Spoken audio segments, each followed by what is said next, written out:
and spirits are soaring. There is tremendous love, tremendous we like and we love everybody. Unemployment has hit historic lows, and small business confidence has hit an all-time record high in the history of our country. Our military has been completely rebuilt. It is now stronger than ever before, and we are quickly revitalizing our alliances and friendships all around the world. We have spent $2.5 trillion on rebuilding our military. It's the most powerful military anywhere in the world by far.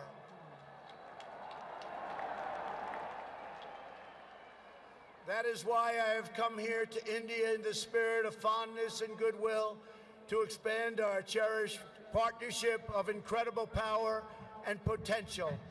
The First Lady and I have just had a pleasure of visiting Mahatma Gandhi's ashram a few miles from here, where he launched the famous Salt March.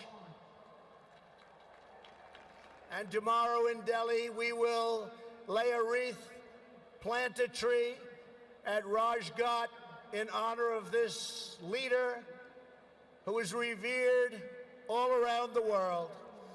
And the First Lady and I look forward to visiting one of your country's most iconic landmarks. We are later today going to see the majestic Taj Mahal.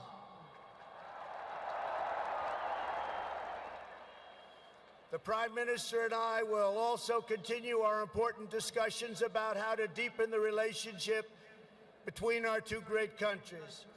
Both of us understand that when leaders put the interests of their own citizens first, we can forge strong and fair partnerships to build a safer and more prosperous world. Just months ago, this critical partnership took a major step forward when the U.S. military and your brave Indian Armed Forces conducted the first ever air, land, and sea military exercises between our two countries. It was something to behold. We called it Tiger Triumph. As we continue to build our defense cooperation, the United States looks forward to providing India with some of the best and most feared military equipment on the planet. We make the greatest weapons ever made: airplanes, missiles, rockets, ships. We make the best, and we're dealing now with India. But this includes advanced air defense systems and armed and unarmed aerial vehicles. And I am pleased to announce that tomorrow our representatives will sign deals to sell over $3 billion in the absolute finest state-of-the-art military helicopters and other equipment to the Indian Armed Forces. I believe that the United States should be India's premier defense partner, and that's the way it's working out. Together, we will defend our sovereignty, security, and protect a free and open Indo-Pacific region for our children and for many, many generations to come. The United States and India are also firmly united in our ironclad resolve to defend our citizens from the threat of radical Islamic terrorism.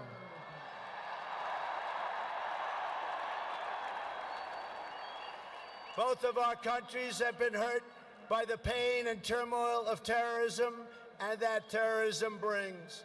Under my administration, we unleashed the full power of the American military on bloodthirsty killers of ISIS in Iraq and in Syria. Today, the ISIS territorial caliphate has been 100% destroyed, and the monster known as al-Baghdadi, the founder and leader of ISIS, is dead. In the United States, we have also made clear that while our country will always welcome newcomers who share our values and love our people, our borders will always be closed to terrorists and terrorism and to any form of extremism. That is why we have taken historic steps to improve screening and vetting of applications for entry, and we are working to ensure that anyone who threatens the security of our citizens is denied admission and will pay a very, very big, costly price. Every nation has the right to secure and controlled borders. The United States and India are committed to working together to stop terrorists and to fight their ideology. For this reason, since taking office, my administration is working in a very positive way with Pakistan to crack down on the terrorist organizations and militants that operate on the Pakistani border. Our relationship with Pakistan is a very good one. Thanks to these efforts, we are beginning to see signs of big progress with Pakistan, and we are hopeful for reduced tensions, greater stability, and the future of harmony for all of the nations of South Asia. India has an important leadership role to play in shaping a better future as you take on greater responsibility for solving problems and promoting peace throughout this incredible region. Over the course of my visit, Prime Minister Modi and I will also discuss our efforts to expand the economic ties between our two countries. We will be making very, very major, among the biggest ever made, trade deals. We are in the early stages of discussion for an incredible trade agreement to reduce barriers of investment between the United States and India. And I am optimistic that working together, the Prime Minister and I can reach a fantastic deal that's good and even great for both of our countries. Except that he's a very tough negotiator. Since my inauguration, commerce between our two nations has increased by more than 40%. India is now a major market for American exports, and the United States is India's largest export market. A booming America is a great thing for India, and it's great for the world, and that's why we're so happy to announce that we have had the greatest economy ever in the history of the United States. In America, we have proven that the best way to attract jobs and opportunity is to reduce burdens on business, knock down barriers to new investment, and eliminate unnecessary bureaucracy, red tape, regulation, and taxes. Prime Minister Modi has already made significant reforms here in your country, as you very well know. The world looks forward to even more rapid improvement to India's business climate under his leadership. He wants to do it, and he's doing it at a record pace. 2 years ago, Prime Minister Modi warmly welcomed my daughter Ivanka to the Global Entrepreneurship Summit in Hyderabad, and she is back with us today. Ivanka, thank you. Thank you for being here.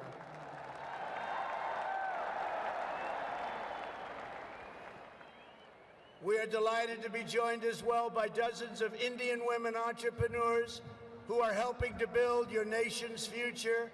They are great and natural entrepreneurs, and I just say to the men, be very careful. They're really good. The United States and India are also working closely together on the future of space exploration. You are making impressive strides with your exciting Chandrayaan lunar program. It is moving along rapidly, far ahead of schedule, and America looks forward to expanding our space cooperation with India. As you push even further, you are pushing the limits, and that's a great thing, including in the realm of human spaceflight. The United States and India will be friends and partners on our voyage into the stars and into space. It is truly extraordinary what this nation has achieved in the span of just one lifetime, and what they have done under the leadership of Prime Minister Modi. It is absolutely incredible. Mr. Prime Minister, congratulations.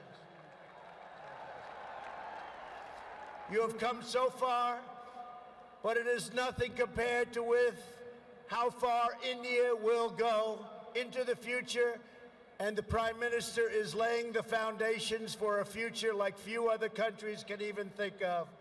This nation is blessed with many treasures, from the sacred banks of the Ganges to the Golden Temple and the Jama Masjid.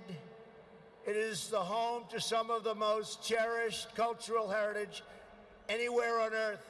It is also the land of stunning vistas and astounding natural wonders, from the rugged peaks of the Himalayas to the splendid shores of Goa.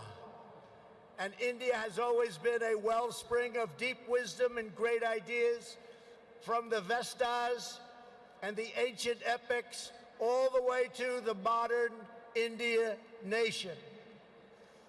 But standing before all of you today, I know that true strength of India is not found in its textbooks, its landmarks, or its landscapes. The true strength of India is found in 125,000 beating hearts in this stadium, and the millions and millions of people who have seen and witnessed our great friendship and admiration today. It is all found in the soul and the spirit of the Indian people. Your courage won and secured this nation's independence. Your devotion built this great and enduring democracy. And it is your dreams that will power this country to a future, even greater progress, prosperity, equality, and opportunity for every citizen across your land. So today I say to every Indian, North and South, Hindu and Muslim, Jewish and Christian, rich and poor, young and old, take pride in the glories of your past. Unite for an even brighter future, and let our two nations always stand together as powerful defenders of peace and liberty and the hope of a better world for all of humanity. Thank you again, Prime Minister Modi, for your hospitality, and thank you, India, for this phenomenal welcome. I want to just leave by saying, God bless India, God bless the United States of America. We love you, India, very much. Thank you. Thank you.